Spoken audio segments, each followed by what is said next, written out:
मैथिली साहित्य में अर्धनारीश्वर प्रयोगधर्मी साहित्यकार छलाह। ई एकटा यूनिक साहित्यकार छलखिन।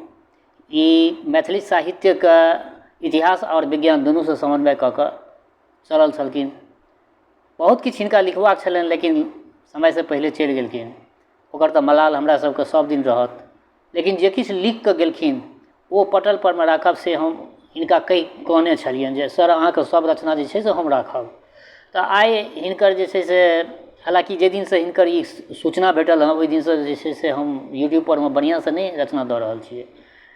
तऽ एकटा रचना देने रहौं, छोट छीन रचना। आइ हिनकर एकटा ऑटोबायोग्राफी छै खंड प्रखंड जिंदगी। तऽ खंड प्रखंड जिंदगी से हिनकर जे छै से एकटा रचना राखि रहल छी, शुभ मुहूर्त जन्मक। हिनका जन्मक संदर्भ में ई अपने लिखने छथिन। तऽ ई एकटा एपिसोड आइ राखि रहल छी, शुभ मुहूर्त जन्मक। लेल जाउ आ अपन प्रतिक्रिया जरूर राखब। हमर जन्म कोन मुहूर्त में भेल ताहिसँ बेसी हमरा कएक काल ई लगैत अछि जेना गंगापुत्रक जन्म जखन कखन होइछ तऽ एकरा तकरा में परहित आ परिवार रक्षाक दायित्व जन्माओ रहै छै कि। कखन कखन हम सोचै छी जे गंगापुत्र भीष्म जकाँ सब गंगापुत्रक जन्म पूर्व जन्मक शापवश होइत अछि कि। मोन पड़ैत अछि भीष्मक पूर्व वृत्तांत जे अष्टवसु में से एकटा एगो ओहो छलाह भीष्म। दक्ष कन्या आ धर्म से अष्टवसुक जन्म मानल जाइत छै। वसुकुल एकटा देवकुल छल जकर काज छल इंद्र वा विष्णुक रक्षा, अर्थात ओ हुनक बॉडीगार्ड रहल हेताह। से पैघक संसर्ग कईएखन सिपाही में किछु बेसिए उच्छृंखलता आनि दैत छै। कहल जाइत जे एक दिन अष्टवसु बनिहार लेल गेल छलाह। कहल जाइत जे एक दिन अष्टवसु वन विहार लेल गेल छलाह। ओतय स्त्री हठक वशीभूत द्यौ नामक वसु कामधेनु गायक गौर यानी बाछी नंदिनी जे पहिलौठे बिया लगैत छल तकरा चोरा लेलनि। वशिष्ठ से शापित भऽ 8 वसु के मनुष्य रूप में जन्म लेमय पड़लनि।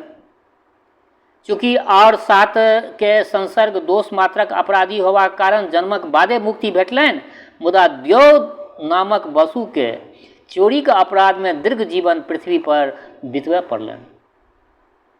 वह देवव्रत भीष्म भेलाह।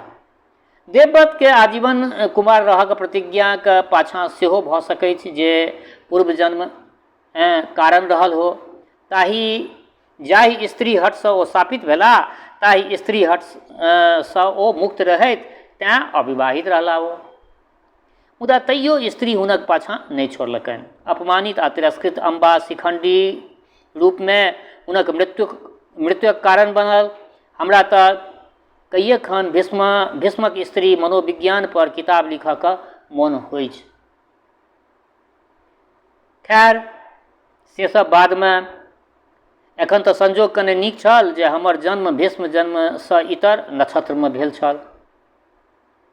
हुनक जन्म माघ कृष्ण नवमी अछि, जखन कि हमर जन्म फागुन शुक्ल सप्तमी अछि।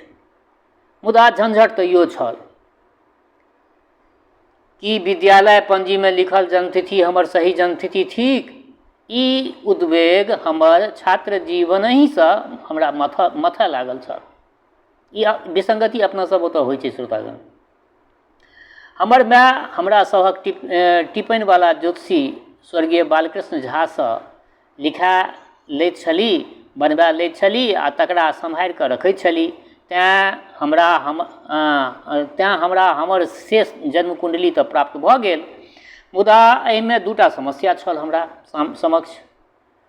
2टा समस्या ई छल। पहिल ई जे कैथी में लिखल छल जे पढ़ब आम नहीं रहि गेल रहै। दोसर ओहिमे शक संवत आ मिथिला सन छल, मुदा ख्रीष्टाब्दक अर्थात ईस्वी सन नहीं छलै ओहिमे। एहन में प्रचलित तारीख के कोनो बात बुझब महाकठिन छलै। हमरा जनैत ईस्वी सनक प्रचार हमरा लोकनिक वर्षक हिंदू गणना के पंचांगक वस्तु बना देलक। नेपाल में एखनो विक्रम संवत प्रचलित अछि आ ठाठ सँ ओतुका अनपढ़ सेहो ताहि गणना सँ परिचित छथि। से हमरा कुंडली में तऽ ओहि पराधीनताके कोनो बात नहीं छल, मुदा विद्यालयके पंजीमे अनुमानित तिथि लिखल गेल छल। ई ईस्वी सन छल जे ब्रिटिश शासनक देन छलै। अपना ओतय के सब किछुके बेकार बुझनिहार बूढ़ीके ई जानक चाही जे अपना ओतय कोनो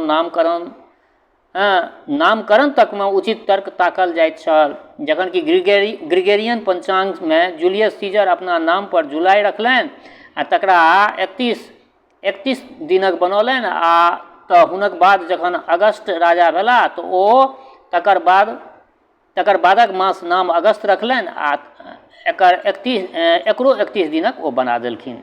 एकर विपरीत अपना ओतऽ मासक नामकरण नक्षत्रक आधार पर कयल गेल अछि, कोनो व्यक्तिक आधार पर नहीं, नक्षत्रक आधार पर में अपन हिंदी अछि।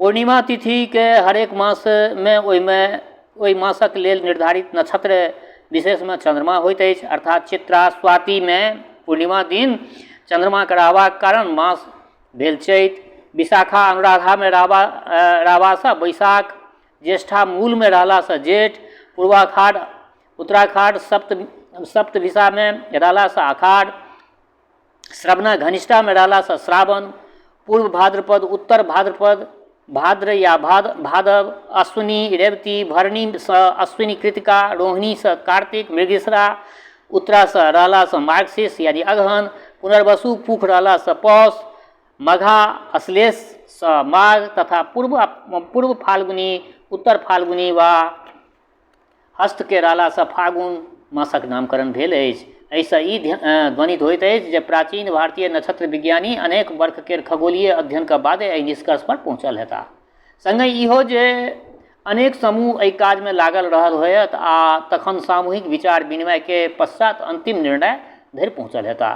खैर, हमरा लेल सही जन्मतिथि के निर्धारण प्रचलित वर्ष में करब जे समस्या छल, तकर लेल हम अपना भोला उच्च विद्यालय डियोढ़क संस्कृत शिक्षक जे ज्योतिष में स्वर्ण पदक प्राप्त छला फूलपरास के निवासी स्वर्गीय उमाकांत ज्योतिषी के सहायता लेल ओ हमरो से किछु जोड़ घटाव करौलनि आ निष्कर्ष निकलवलनि जे 25 फरवरी 1952